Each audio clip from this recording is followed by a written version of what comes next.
Good morning and welcome to the 9:30 call.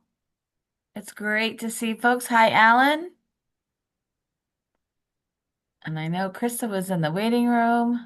There she is. Good morning, Krista. And I'm going to share the slides. So I've been gearing up all morning for that. Marge is the co-host, so she's going to help let people in because I can't see anything once I start sharing. Um, I'll give folks a minute. And Kristen, Allen, maybe, I don't, is it in your slides or before we get started for you both to tell us a little bit about you and how you came to be in your current role? You both are returner 9:30 callers, so it's great to have you back. Alan, why don't you kick it off? Oh, okay. I'm an associate professor emeritus of Northeastern University, although I was formerly on the faculty of UMass Boston. And I'm an economist. That's like an AA meeting. I'm Alan, and I'm an economist.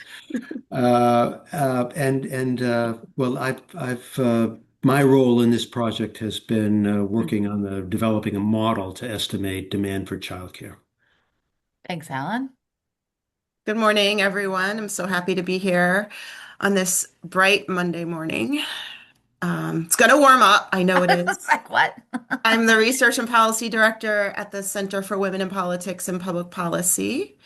And I came to this role doing policy analysis after being in the legislature as an aide in the Senate in the mid 90s and thinking, where's the data? Why are we doing workfare reform, welfare reform, without evidence, without data, the statistics? And I really wanted to be sure that legislators and policymakers have data to use. And I'm a sociologist doing this work, and I work on this, coordinating this project. I think we also have Ann Douglas Yeah. and Randy Albelda from the team here this morning.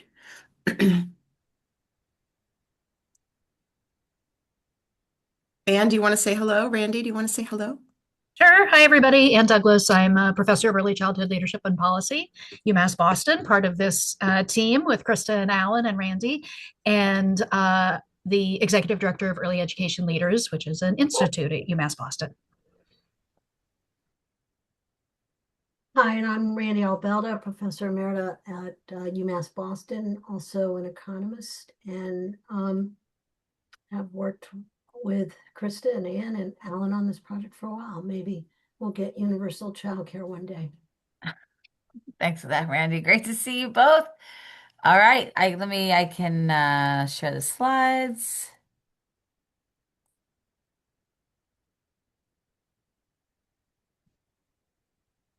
Hardest part of the 9:30 call, even for the host. So all of us are here.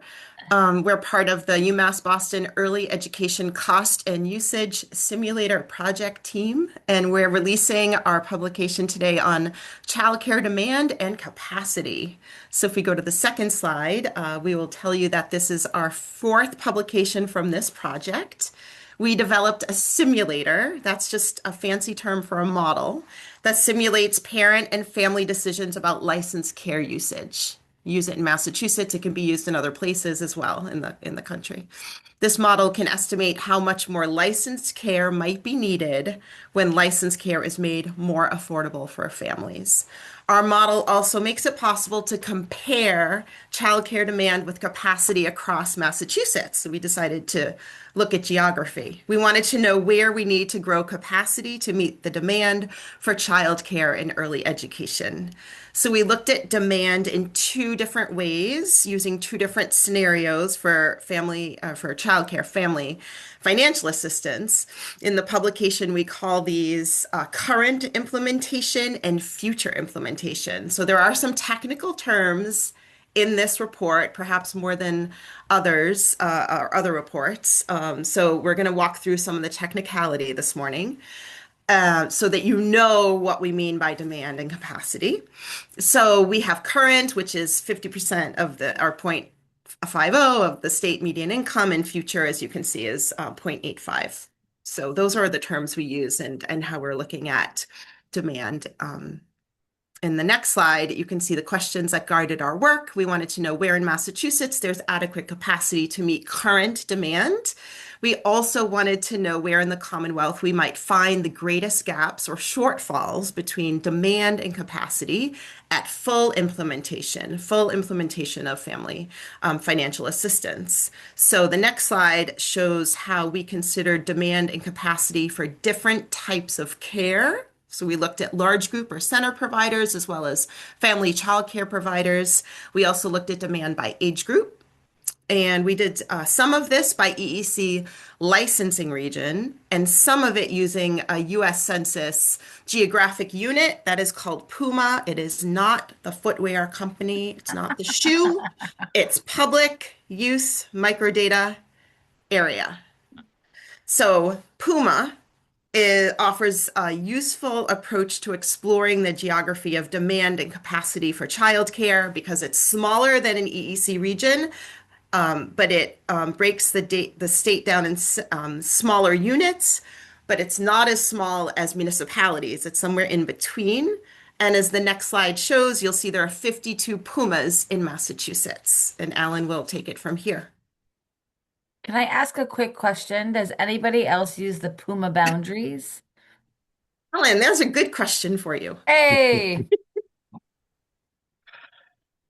All right, so this map shows the 52 pumas in Massachusetts overlaid, and overlaid over the municipality boundaries, the 351 municipalities. So each puma is roughly equal in population, right? So the denser areas are going to have pumas which are geographically smaller in area, and the less dense regions, larger pumas in area. But roughly, each puma has more, at least 100,000 population. And now we're going to show just a couple of the results from our report to give you a flavor for what it is.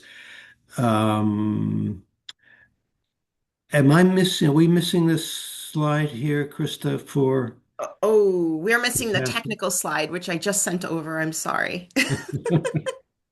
I can do this in words. Yeah, Alan will talk about it. I can do it. So there are some terms we use which we should define, and one is simply capacity, which we sometimes call full capacity, and that's based on area within the provider's establishment, and it's the potential number of slots available for children.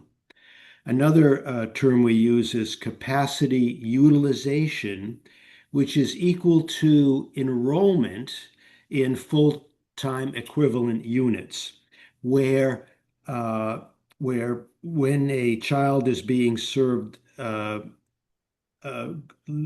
greater than or equal to 25 hours per week, it's equivalent to one full-time enrollment. And if a child is being served less than 25 hours a week, it's equivalent to one half a full-time enrollment. So expressing enrollment in full-time equivalents gives a measure of capacity utilization, how much capacity is used. Then there's a capacity utilization rate, which is simply full-time enrollment divided by capacity. So that's one way to think of that. That's used capacity divided by full capacity, and that gets you the capacity utilization rate. Another term we used is called effective capacity, and that's the amount of capacity that's typically available for use. And it's equal to full capacity times the statewide average capacity utilization rate. And statewide, for preschool age children, the average capacity utilization rate is roughly 85%, which means that enrollment expressed in full-time equivalent units statewide is roughly equal to 85% of capacity, which is a measure expressed in square footage of provider space. All right. And I just saw the updated PowerPoint set. thank So you. Well, here it is. I saw here it is. these are the terms I've just explained. So if you get these slides later, you can refer back to these. Uh, so effective capacity you can think of it also as just approximately equal to enrollment in full-time equivalent units. So now let's see a couple of the results. One of the results we'll be showing is demand for center-based care for toddlers. And we're going to look at this by PUMAs across the state in the current implementation scenario. By current implementation here, we're really referring to the situation in March 2025, which is now a year ago. Um, but three areas stand out, especially in that that demand is greater, much greater than current capacity, full capacity or effective capacity, and that's Lowell, the Revere, Chelsea, Winthrop Puma, and the Brockton, Stoughton, Avon Puma. Now we can see that more clearly on the next map. So let me briefly, next graph, let me briefly describe that map. So this shows by Puma the estimated demand for toddler education, and that would be in full-time equivalent enrollment, desired full-time equivalent enrollment, relative to the current center capacity uh, in each Puma. And by the capacity there, we mean the capacity defined in terms of square footage of area. Um, now, the map shows for each Puma a sort of a one moment here. I just have to let my dog in. This will just be a moment. Sorry. We're And getting Amy, everything here on the 9:30 call today. The updated slides, the dogs. and Alan will answer the question of who else uses Puma. Okay. We'd love more folks to use Puma. It is Yeah, not a term and it's not a geographic unit.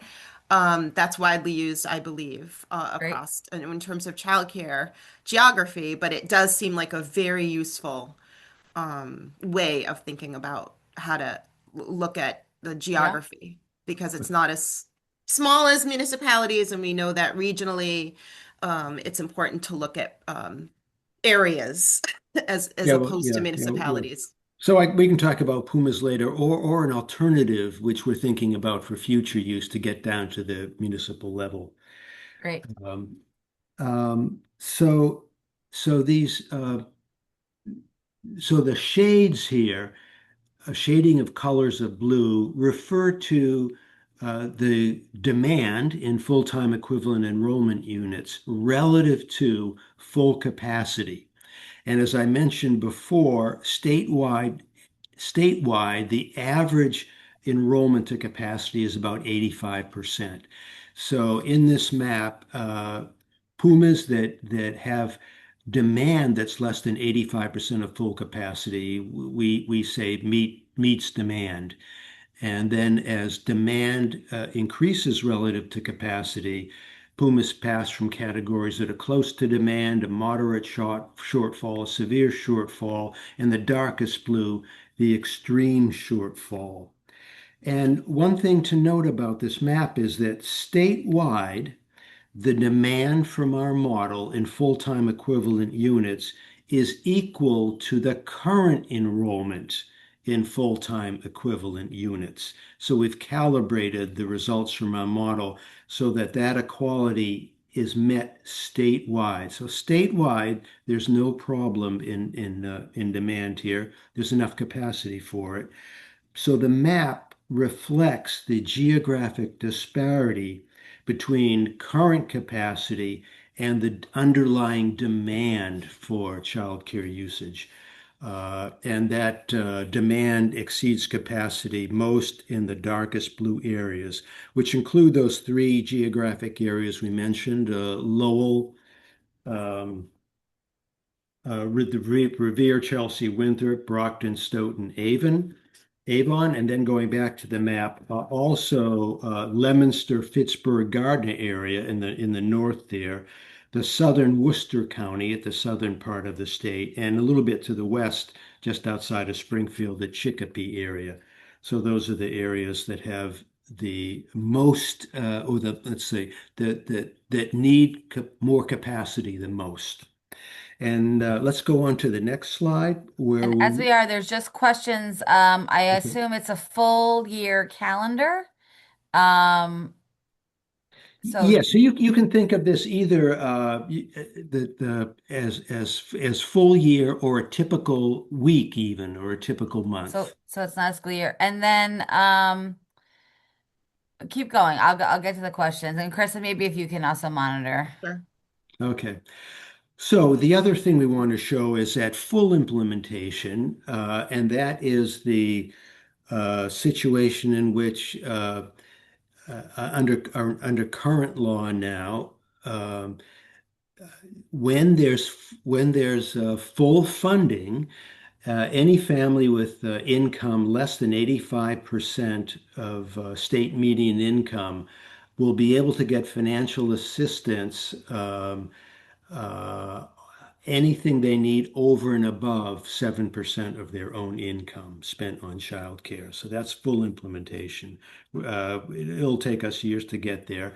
But what we're looking at here now is if we go on to the next slide, by EEC region, uh, the demand under full implementation, again in full-time equivalent enrollment units, by region is in blue, that's the blue bar, and the current effective capacity in full-time equivalent enrollments is in the orange bar. So this shows the disparity between what demand will be under full implementation versus effectively what's available now to serve children. And you can see that, and the numbers, the percentages there simply reflect the effective capacity currently as a percent of the full demand for enrollment when full implementation is available.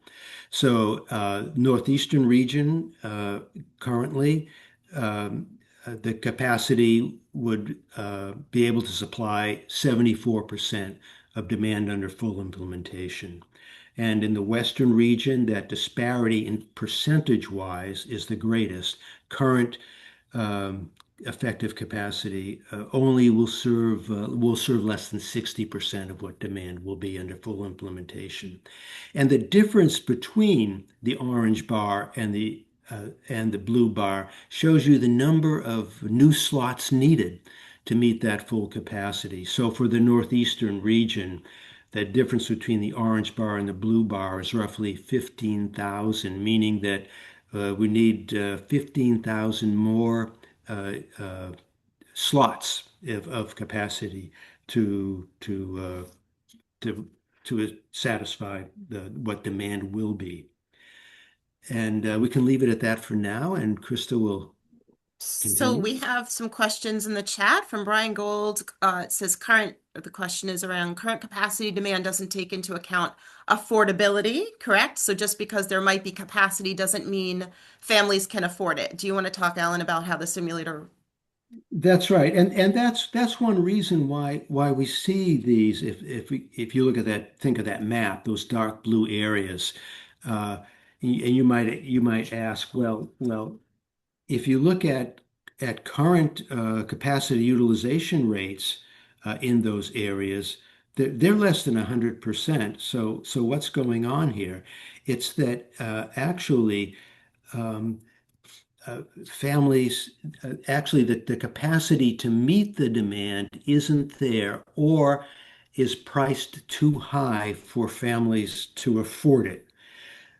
So in that situation, families will be using other forms of childcare, non-licensed forms like relative care or parental care. And if that didn't answer your question, let me know and I'll That was Brian's question, and there's another related question from Jan Gilpin, does the full implementation mean the availability of subsidies at 85% SMI? Does this assume that enough voucher contract funding is available for the demand? So it's a related question. Yes, yes, it assumes that there is the funding for that, and that's why the demand appears, because now licensed care options will be more affordable, so more people will switch from unlicensed care options to licensed care options, or from, say, family provider use for many families to center provider use. We have another question from Kira, again about this.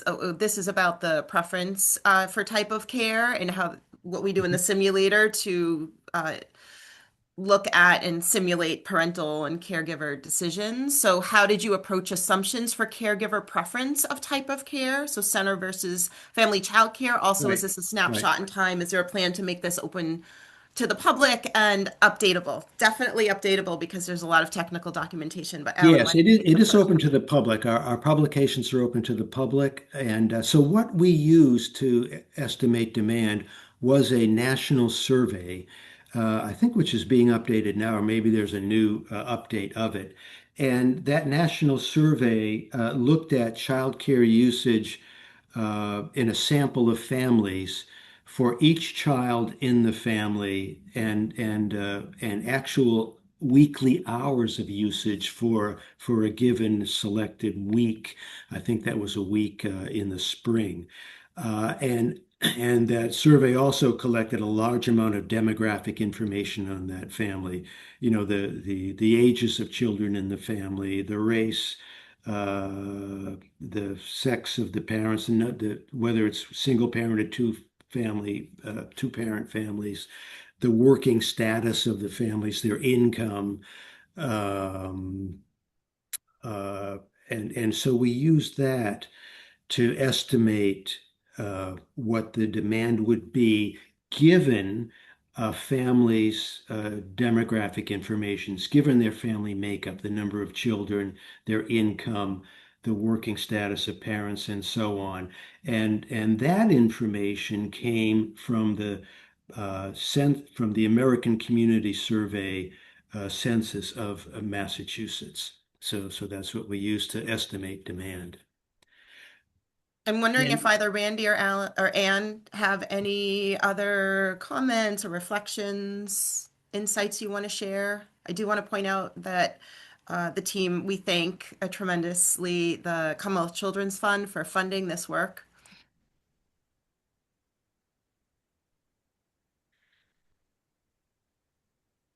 What happens with these data now?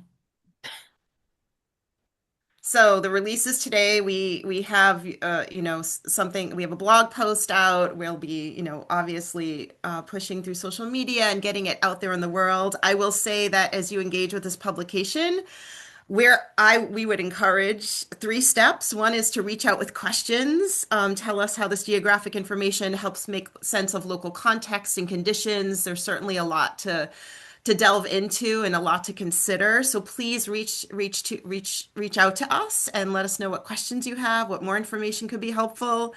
There are tables in the report as well with raw numbers in terms of seats. Two, could you share with others so this publication reaches a broad audience? We're thinking about chambers of commerce, local planning agencies, providers, other stakeholders in the community. Just sharing would be helpful. And then finally, connecting with us about opportunities to share regionally and locally and getting into communities to talk about capacity expansion, given that we have this nuanced model for looking at demand and capacity.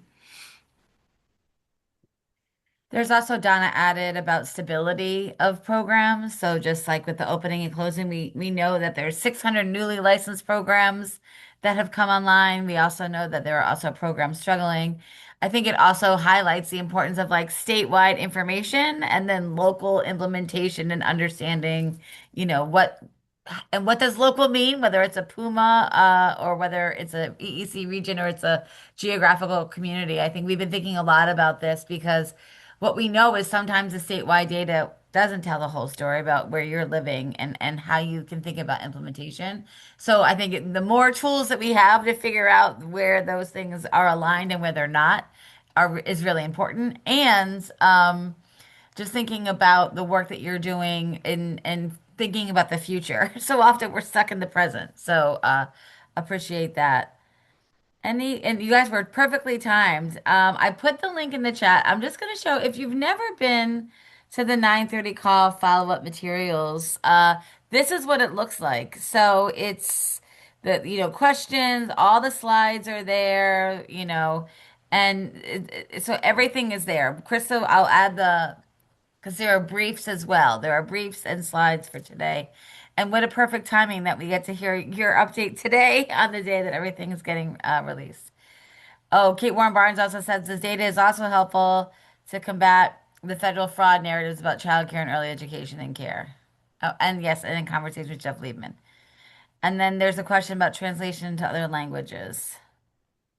Our team can consider that, and out of UMass Boston, we can probably make that happen. So thank you for the language piece.